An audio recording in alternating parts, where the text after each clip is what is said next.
লগে সবৰ কাৰণে ইম্পৰ্টেণ্ট হয় সকলোৰে বাবে এই ভিডিঅ'টো ইম্পৰ্টেণ্ট গতিকে ভিডিঅ'টো ভালকৈ চাবা আজি আমি ইংলিছ সাবজেক্টৰ ওপৰত এটা ইম্পৰ্টেণ্ট ডিসকাশন কৰিম ঠিক আছে আৰু কোনোবাই যদি ভিডিঅ'টো ফাৰ্স্ট টাইম চাই আছা বা চেনেলটো যদি ফাৰ্স্ট টাইম আহিছা চেনেলটো সাবস্ক্ৰাইব কৰি থোৱা কাৰণ ভাল ভাল ভিডিঅ' পাই থাকিবা এনেকুৱা এটা মেইন পইণ্টত আহো তোমালোকে বহুতে ইংলিছৰ এটা প্ৰি ফাইনেল এক্সামো গ'ল এটা মেট্ৰিকতো আহিব ইংলিছ সাবজেক্টটো তোমালোকে এটা বস্তু দেখিছিলানে লেটাৰ বা ৰিপৰ্ট আহে আইদাৰ লেটাৰ লিখিব লাগে নহলে ৰিপৰ্ট লিখিব লাগে যদি তোমালোকে ৰিপৰ্ট লিখিছা হেতু নকৰিবা সদায় পৰীক্ষাত লেটাৰখন লিখিবা কিয় লিখিব লাগে মই কৈ আছো লেটাৰখনত তোমালোকে ওপৰ লিখানো টু দা প্ৰিন্সিপাল হে ষ্ট্ৰাকচাৰটোতে এক নম্বৰ থাকে সেকেন্ড পইণ্ট লেটাৰখনত তোমালোকে তাৰিখটো লিখা ডেট কিমান হয় হেতুটো নম্বৰ থাকে থাৰ্ড পইণ্ট লেটাৰখনত তোমালোকে সাবজেক্টটো লিখা সাবজেক্ট যে লিভ আফটাৰ ব্ৰেক হে সাবজেক্টটো নম্বৰ থাকে আকৌ বডিটো লিখিলে হল বডিত কেটা দুটা বা তিনটা লাইন লিখিলে হল তাৰপিছত লাষ্টত yours faithfully xyz হেতুটো নম্বৰ থাকে গতিকে 5 নম্বৰ যদি আহে তোমালোকে এই ষ্ট্ৰাকচাৰটোতে নম্বৰ বেছি পাই যোৱা বডিটো অকল 1 বা 2 নম্বৰ থাকে গতিকে ইমান সহজতে তোমালোকে বস্তুটো পাই যোৱা ৰিপৰ্ট লিখিলে কি হ'ব তোমালোকে কিমান ডাঙৰ লিখিছা কিমান মেইন পইণ্ট বিলাক লিখিছা এটো অলপ টান হয়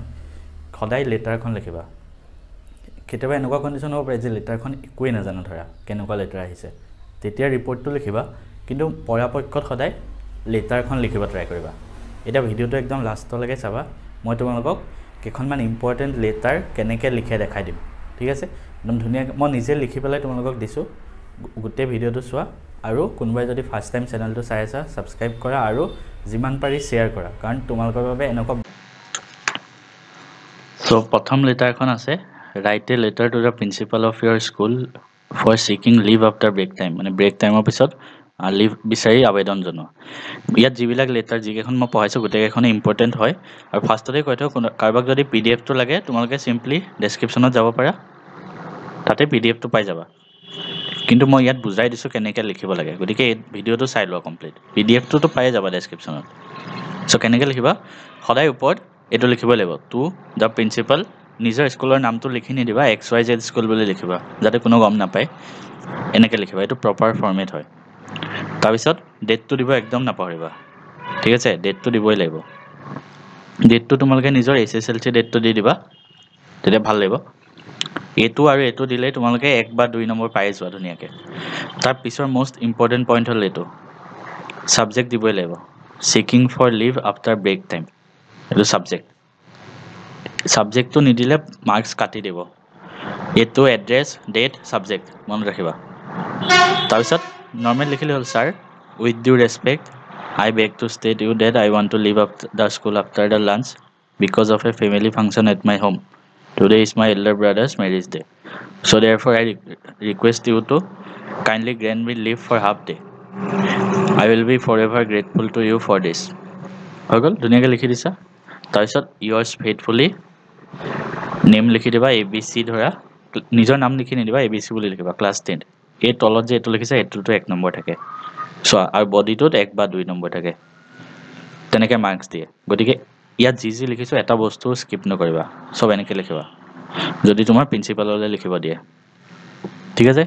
সাবজেক্টটো বেলেগ দিব পাৰে সিকিং লিভ নিদি ধৰা বেলেগ কিবা কামত প্ৰিন্সিপাললৈ লেটাৰ লিখিব দিব পাৰে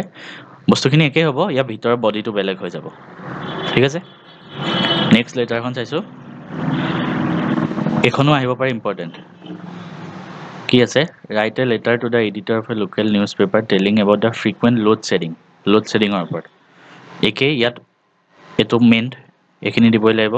to the editor Assam Tribune তলত এড্ৰেছ দিবা গুৱাহাটী ধৰা 07 ডেটটো দিবই লাগিব ইম্পৰ্টেন্ট সাবজেক্ট দিবই লাগিব regarding the load shedding in our area তাৰপিছত বডিত কিবা কিবি লিখি দিছো অলপ তোমালোকে নিজে পঢ়ি লবা এনেকে লিখি দিবা তোমালোকৰ 1 নম্বৰ কাটিব নোৱাৰে বডিত লিখি দিছা ধৰা এই পইণ্টটো লিখিবা সদায় through the columns of your esteemed daily newspaper I would like to express my concern over the frequent load shedding in our locality এটো বহুত ভাল মানে সেন্টেন্স এটো লিখিলে মার্কস দিয়ে এই সেন্টেন্সটো লিখিবাই যেনেকৈ নাহক নিউজপেপাৰলৈ লিখিব যদি আহে এই সেন্টেন্সটো লিখিবাই তাৰ পিছৰখিনি নিজে কিবা কিবি লিখি দিবা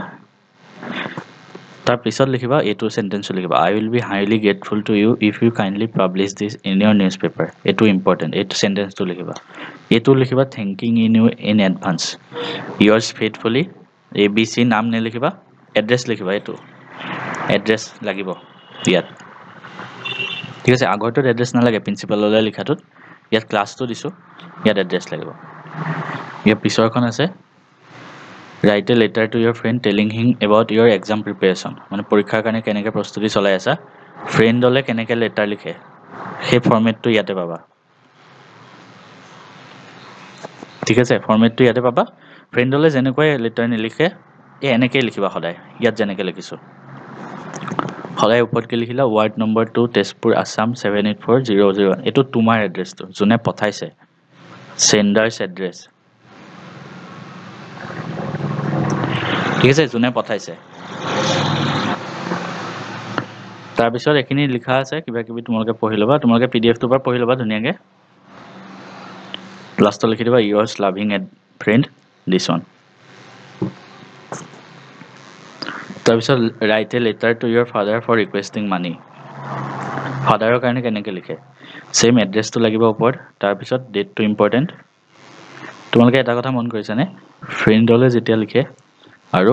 ফাদাৰলে যেতিয়া লিখে দুইটাতে ইয়াত সাবজেক্ট নালাগে সাবজেক্ট নিদিবা কিন্তু ইয়াত ঠিক আছে এইবিলাক ইনফৰ্মেল লেটাৰ বুলি কয় ইনফৰ্মেল ফ্ৰেণ্ডলে লিখা বা ব্ৰাদাৰ বা ফাদাৰ এইবোৰ ইনফৰ্মেল লেটাৰ ইয়াত সাবজেক্ট দিব নালাগে ঠিক আছে বাকিবোৰতে দিব লাগে এইখনতো সাবজেক্ট নালাগে এইখনতো নালাগে সো এই দুইখন তোমালোকে চাই লবা এই গোটেই লেটাৰখনৰ পিডিএফ ডেসক্ৰিপচনত দিয়া আছে ডাউনলোড কৰি লোৱা